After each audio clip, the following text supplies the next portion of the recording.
मध्य प्रदेश में जो हालात आज बन रहे हैं, उन हालातों को देख के ऐसा दुर्भाग्य नज़र आ रहा है छात्रों का और युवाओं का, और ऐसा प्रतीत हो रहा है कि ये बिल्कुल अंधा शासन है, अंधा शासन चल रहा है।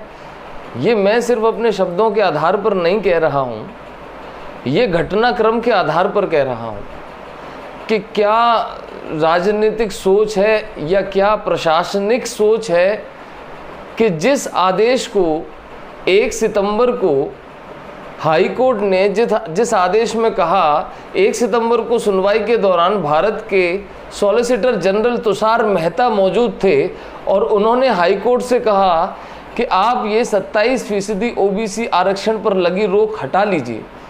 लेकिन 1 सितंबर को हाई कोर्ट ने ये रोक हटाने से मना कर दिया।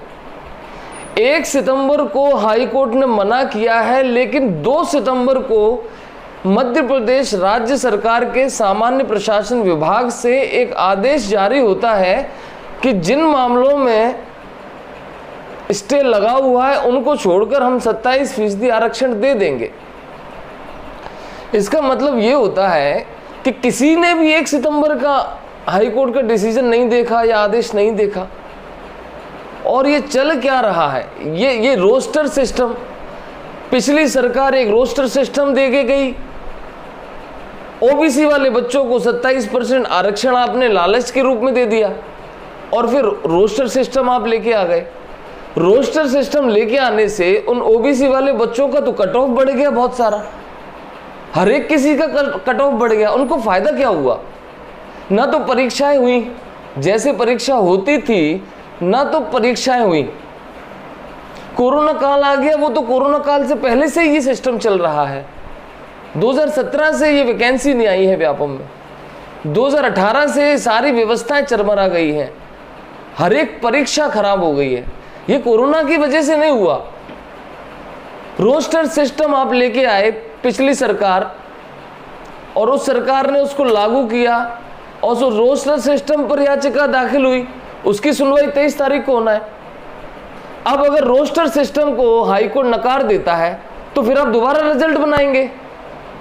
आपने ये बना के क्या रखा है, ये चल क्या रहा है भाई? आप सरकार चला रहे हो कि आप ये क्या कर रहे हो? ये प्रशासन क्या है ये कि एक सामान्य प्रशासन विभाग, एक IAS अधिकारी 2 सितंबर को इतने सारे लोगों ने रिपोर्ट बनाई होगी तब वो आदेश जारी किया होगा। किसी ने भी 1 सितंबर हाईकोर्ट की बात नहीं सुनी। और ये दूसरी बात कि रोस्टर सिस्टम का केस फंसा ही है, 27% आरक्षण का केस फंसा दिया। कौन से बच्चे को फायदा देने वाले हो आप ये सब करके? और जो बेचारे जिन ओबीसी वालों को आप ये 27% आरक्षण देने वाले हो, वो एग्जाम दे पाएंगे कि नहीं, कि वो ओवरेज होके रह जाएंगे बेचारे? मतलब 3 साल में ऐसे करते करते, अभी कुछ दिन पहले कह रहे थे कि भाई कि 1 लाख वैकेंसी निकालेंगे हम, बच्चे खुश हो गए, 1 लाख वैकेंसी निकलने वाली है। दूसरे दिन पेपर में न्यूज़ आती है कि 5000 पटवारी के पद निकलेंगे, हजारों वैकेंसी निकलेंगी। लेकिन भाई ये 27% आरक्षण पे ये फंसा लिया आपने। आप करना क्या चाह रहे हो? और पता चल रहा है कि भाई क्या हो रहा है कि चीफ जस्टिस जी यहाँ से ट्रांसफर होकर हिमाचल प्रदेश जा सकते हैं। चलो उससे हमें क्या लेना देना, लेकिन आप कर किसके लिए रहे हो? ये आप किसके लिए कर रहे हो? ये युवाओं के लिए कर रहे हो। आपकी जानकारी के लिए मैं बता दूं, पुलिस मुख्यालय मध्य प्रदेश द्वारा एक नोटिफिकेशन जारी किया गया है। मध्य प्रदेश पुलिस नियम 2021 के तहत एक नोटिफिकेशन जारी किया गया है। उसमें सब इंस्पेक्टर और कांस्टेबल की भर्ती निकाली गई है। जानते हैं किसके लिए? उन लोगों के लिए जो उत्कृष्ट खिलाड़ी है, स्पोर्ट्स कोटे के लिए।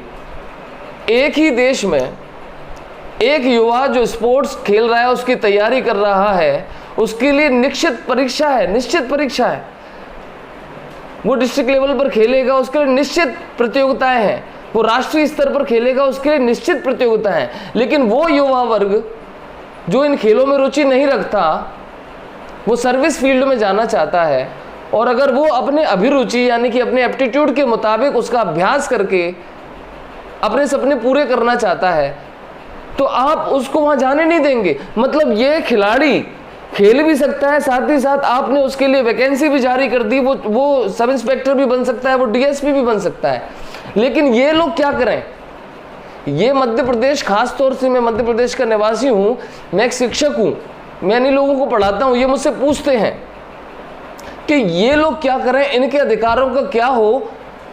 ये जो 3-3, 4-4 साल से इंतज़ार कर रहे हैं, और कुछ तो जिन्होंने लेट शुरू किया, आपके चक्कर में उन्होंने भी सपना देख लिया और लेट शुरू किया, वो तो ओवरेज हो गए। आप फिर ये कर किसके लिए रहे हैं? 27% ओबीसी आरक्षण आपने फंसाया, तो क्या ओबीसी का बच्चा परीक्षा दे पा रहा है? क्या गारंटी है कि वो ओबीसी का बच्चा 3 साल तक, अभी तक इतनी हिम्मत अभी जुटा पा रहा होगा कि वो दोबारा पढ़ के एग्जाम दे पाए? तो फिर ये आप किसके लिए कर रहे हैं? अगर ये 27% आरक्षण सॉल्व नहीं हुआ, ऊपर से आपके रोस्टर सिस्टम का केस सॉल्व नहीं हुआ, और तीसरी चीज इसमें सोने पे सुहागा कहेंगे, ये क्या, ये मैं बताना चाहता हूं कि भाई आपने जो परीक्षाएं कराई व्यापम में 3, उनको निरस्त कर दिया। अंधेर, भगवान के यहां देर होती है, अंधेर नहीं। भाई इतिहास में हम लोग पढ़ते हैं, पढ़ाते हैं कि रामायण के दौर पर जब हम राम की बात करते थे तो राजा को भगवान का दर्जा दिया जाता था। श्री कृष्ण ने गीता में कहा है कि मैं राजा में बसता हूं। तो अगर ये हमारे राजा हैं, आज मोदी जी का जन्मदिन है, आपको बहुत बहुत बधाई जन्मदिन की। और ये आज का ये जो आपका दिवस है, राष्ट्रीय बेरोजगारी दिवस के रूप में विख्यात हो गया है। मैं आपको कोई ब्लेम नहीं कर रहा हूं, लेकिन एक प्रधानमंत्री होने के नाते क्या आपको ये दिखाई नहीं देता कि जिस किसी राज्य में संविधान का उल्लंघन हो रहा है, जिस राज्य में ऐसी अव्यवस्थाएं फैल रही हैं, ये अव्यवस्थाएं ज़्यादा नहीं हो पाएंगी क्या?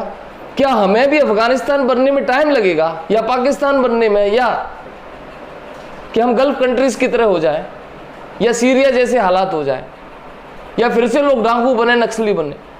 ये युवा करेगा क्या? युवा का मतलब समझते हैं आप? तो समझते हैं युवा, सॉरी आप नहीं समझते, आप लोगों के यहाँ युवा 50 साल के होते हैं। तो भाई ये बच्चे क्या करें जो 50 साल से कम है, जो 40 से भी कम है, जिनको ये सब कुछ करना है? उनको कम से कम बता तो दो कि बंद करो ये काम, पढ़ना लिखना। डायरेक्ट बोलने में क्या हो रहा है आपको? हाई कोर्ट, बच्चे कब तक वो प्रोटेस्ट करें? हम अंग्रेजों के शासन में रह रहे हैं क्या? हम क्या गुलाम हैं कि हमें बार बार प्रोटेस्ट करना पड़े, आंदोलन करना पड़े? और अगर आंदोलन करें तो लाठियां खाएं, हमारे ऊपर केस दर्ज कर दिए जाएं। हम आज़ाद हिंदुस्तान में हैं कि नहीं? हम 15 अगस्त कैसे मनाएं? और हमें आंदोलन करने की जरूरत क्यों पड़ रही है, ये किसी को पता नहीं चल रहा क्या? हम कौन से किसान हैं? हमें पता है वो आपके 3 बिल हैं, बहुत अच्छे हैं, लेकिन उसमें थोड़ी बहुत चेंजेस हैं। हमने तो कभी विरोध नहीं किया, लेकिन हम क्या करें? इतना दिखाई नहीं दे रहा है कि वैकेंसी नहीं आ रही है तो युवा आंदोलन कर रहा है। जब वैकेंसी आ जाती है तो परीक्षाएं नहीं होती, तब भी युवा बेचारा आंदोलन कर रहा है। कोई भी मन किए किसी भी तरह की उम्र बढ़ा दी परीक्षाओं में, फिर युवा आंदोलन कर रहा है कि भैया एज लिमिट आपने क्यों बढ़ा दी? फिर आपने उसके आंदोलन के बाद उसकी एज लिमिट भी कम कर दी। फिर जो युवा रिजल्ट के लिए आंदोलन कर रहा है, चिल्ला रहा है, रो रहा है, लाठियां खा रहा है, और उसके बाद जब रिजल्ट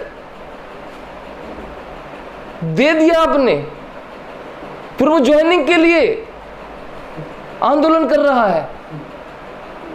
ये मैं कोई काल्पनिक कहानी नहीं बता रहा हूं, ये वो कहानी बता रहा हूं जो बताई नहीं जा रही है मीडिया में, और कोई नहीं बताता, सबको डर रहता है। लेकिन ये चल क्या रहा है, और पूछेगा कौन? किससे पूछे? हम हाई कोर्ट से पूछें, जिनकी खुद ही नहीं मान रही राज्य सरकार? किससे पूछे भाई साहब? सुप्रीम कोर्ट कानून लेके आएगा तो ये भाई संविधान में संशोधन कर लेंगे। किससे गुस्सा जाहिर करें? सत्याग्रह करें, भूख हड़ताल, फिर आजादी नहीं मनाएंगे। जय हिंद।